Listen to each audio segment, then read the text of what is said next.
y'all have noticed. TMZ has been catching a whole lot of flack for being the first people to announce the death of Kobe Bryant. Word on the curb is that, the family didn't even know before, Harvey Levin chose to run with the story. Well, Harvey hit the net. Well, he didn't hit the net. He hit the reel yesterday to defend himself. And I swear he looked a little stressed out. He looked like, people been beating him up on these streets. And, that's kind of odd for Harvey Levin. TMZ is normally, they normally boss up on people, but Harvey was looking shook. You see that face? Harvey was looking shook. All y'all, look, somebody said his wife didn't even know. We talked about that the other day. And I know there was a couple of people saying, nah, that's just a rumor. No, that's just gossip. They had to have known. But apparently they did not.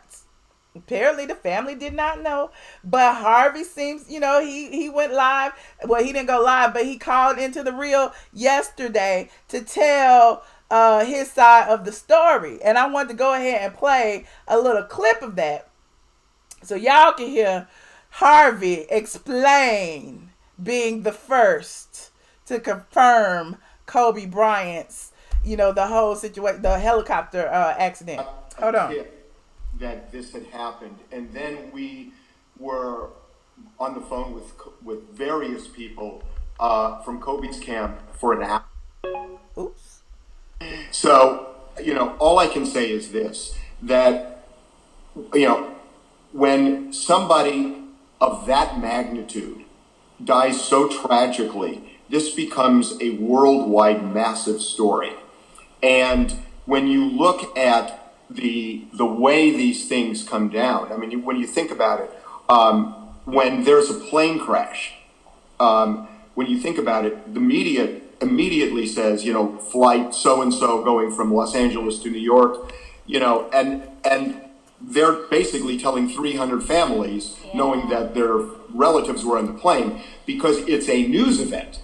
And they're not waiting for, the sheriff or whoever to come out with all of, the notifications or whatever, because they report it because it's a news event.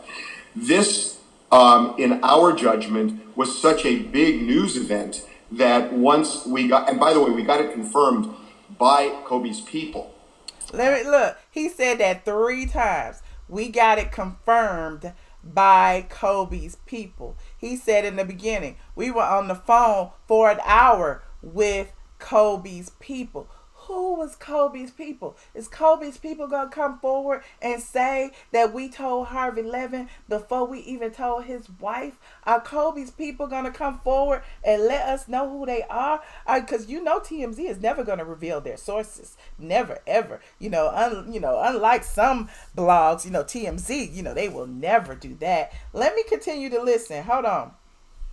Ultimately, that's what happened. That's how we ended up posting it.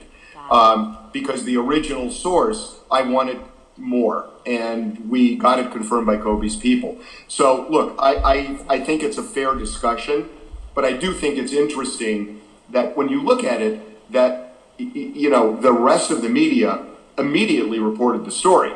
So, this was not us off on our own. Everybody ended up reporting this. And there were mistakes along the way. I think, one network had said that all of Kobe's kids perished, which was not true, and then another said Rick Fox was on the helicopter, which was not true. So that all happened, but around that, I mean, I don't know how you just sit on a story this massive, and nor do I think anybody else in the media felt that way because they posted it too.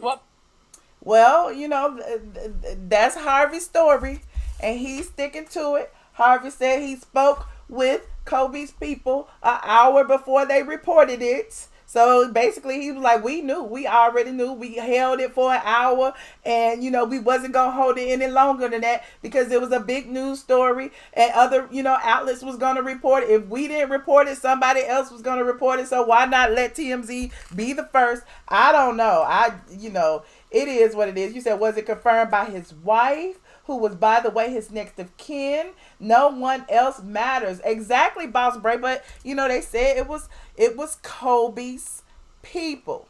Now, moving on, I just had to get that out the way because